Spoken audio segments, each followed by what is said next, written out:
Hey gang, I wanted to do another one of these videos because I liked doing it last time, so I figured I'd do another one. There's not really a top story to talk about, something that I didn't feel was really worth doing, like a little, whatever, they're not today's big story, they're whatever, the other ones, the smaller ones that I'm doing. But, it's still something I want to talk about because it's more of a conversational thing than like, here's the news. As far as news went today, it was like, this game's updated, that game's updated. Everybody decided to update their games today or announce their updates today.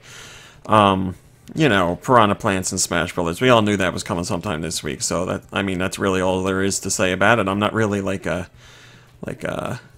post the news channel. I do obviously post news because, some of it's worth talking about. There's more to elaborate upon. But I do all, oh boy, I do all the news stuff over on, god damn it. God. There, oh no, it's going to happen all over again. I post all the news over on Go Nintendo, obviously, because that's where I talk about news all day long. Boy, this intro's turning really long. So anyway, I was like, this is something I want to talk about, and I think I'll do some gameplay while I talk about it. So here I'm doing terribly at the original Ninja Gaiden on Switch, the NES class, or the NES Online Collection. So today I wanted to talk about this story that popped up on Yahoo Japan, and it's about Splatoon 2. Now, Splatoon and Splatoon 2 obviously or I should say Splatoon in general is very popular over in Japan. Not that it's not popular here, but it's super popular in Japan. They get all the fancy stuff that we don't get, like concerts. I want to go to an off-the-hook concert. Why can't I have that? Come on, you're telling me there's not enough interest in North America or Europe for there to be a off-the-hook concert? I doubt that. I think plenty of people will go. But anyway, very popular in Japan.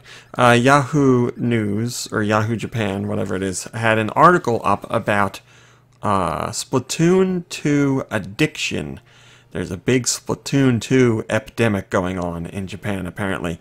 And they're saying about how so many players have become addicted to the game, and they're spending so much time with the game, and nothing can pull them away from it. But they had two specific examples about quote-unquote Splatoon addiction. I keep wanting to say Fortnite addiction because that's the big talk here in the States, but Japan, it's Splatoon.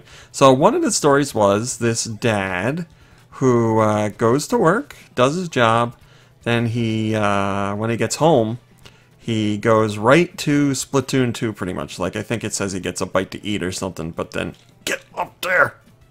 It says he goes to Splatoon, and he does, no you don't, he does that all day, or for the rest of his time at home, and then obviously goes to bed, gets up, goes to work, and does it all over again. They were saying something like he plays for 7 hours, like, straight, and straight, hopefully means get up and go to the bathroom or something like that, but still, oh boy, 7 hours every day. That is crazy. I got nothing against people that like to play games. Obviously, I'm one of those people. But I don't know if I could play a game every day for 7 hours a day for like a full week. I think that'd just be mentally taxing on me. I'd be like, I can't handle this anymore. Ugh. Oh boy. But then there's the other issue. Now, if the guy, this is why I wanted to talk about this in audio, because it's a bit more like, it's something to, like, you jerks, to elaborate on rather than just put it out there as news. So if the guy was living by himself, he's going to work, obviously, so he's paying his bills, he's, making a living for himself, and then when he comes home, his free time is to do with as he pleases, so he decides to play Splatoon. The thing is, he's got a family. He's excuse me, he's got a wife and a kid. As far as I know, he's just got one kid. But the wife was like angry with him that all he does is play Splatoon, and obviously you could see why she might be angry, because they have a child to take care of, and not that, going to work and providing for the child doesn't count. It certainly does, but you would hope that a father would also want to spend time with the child and help out taking care of the child when they're home. But yeah, it seems like he's not doing that. Every spare moment is going to playing Splatoon. So his wife and him are getting into arguments, and obviously it's not making for a good home life for the child. And then on top of all that, I'm getting nervous here. On top of all that, the dad is apparently very vocal when he plays, so he's a bit of a rage gamer. So when he's playing and things don't go right, he like bangs around in the room and yells at the TV and stuff like that. You know, we've all, I don't want to say we've all banged like floors or walls or anything, but we've had our moments where we yelled at TV, certainly. But, you know, like I said, it's not exactly making for the best home life for the kids, so you can understand why... Oh, this is going to be a problem. You can understand why the mom is upset and wants the dad to stop or cut back or something. But that was kind of like... What does this do? Yes. That was kind of where the story ended. That was it. I'm going to die here.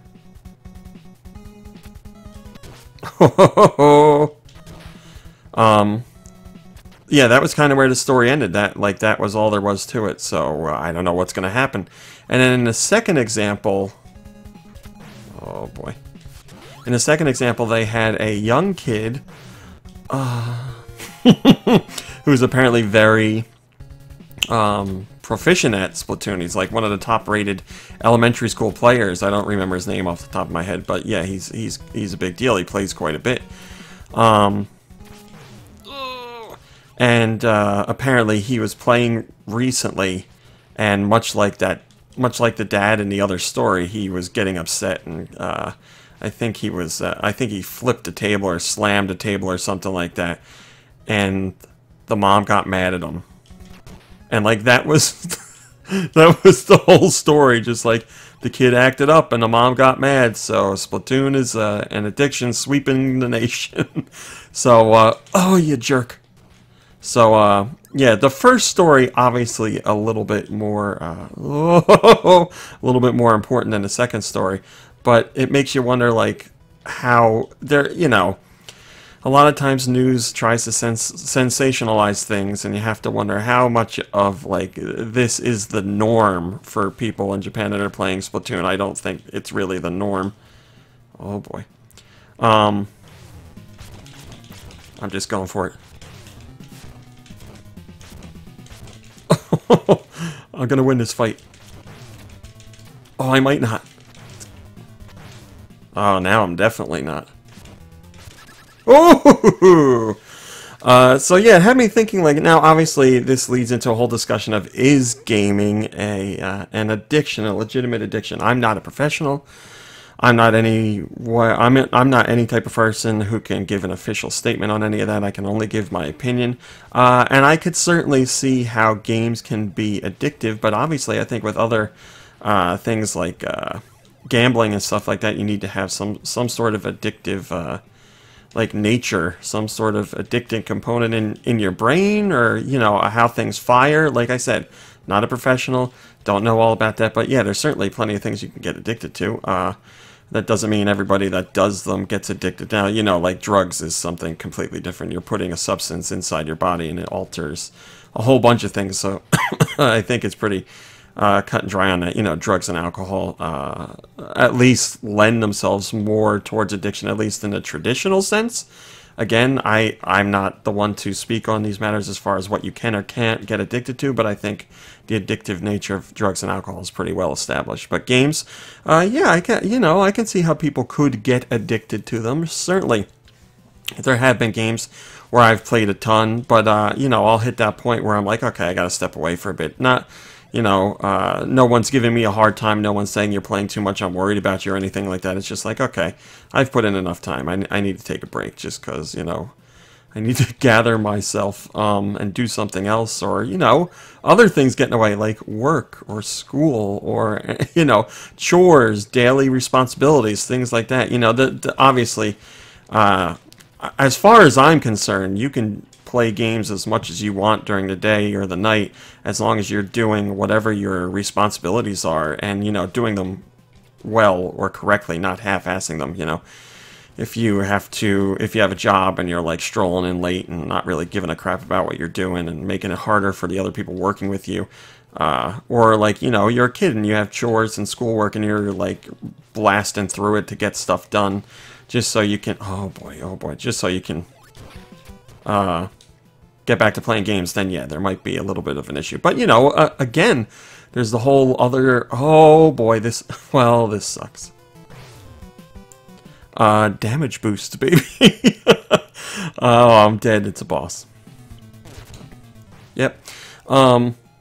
So with kids, it's different because kids are formative and, you know, they got a lot of years ahead of them. Their chemistry is still changing. So, you know, addictive natures of games, you know, games could certainly, I guess, be more troublesome for much younger kids because they are forming and, you know, those things can build up over time, and you know, you get a certain mentality early on and then that just sticks with you and it's hard to break. I certainly understand that. Again, I don't want to sound like a professional. I'm not trying to. I'm telling you I am not. I could be saying things that, you know, you completely disagree with, and I'd be like, yeah, disagree with me. I don't know anything about this on an expert level or even like a passable level. I'm just, you know, talking about it on the fly. So I'm sure I might say some things that sound stupid, but it's a whole interesting topic to talk about because, as I said, here in the States, we're talking about Fortnite addiction, and there in Japan, they're talking about Splatoon addiction.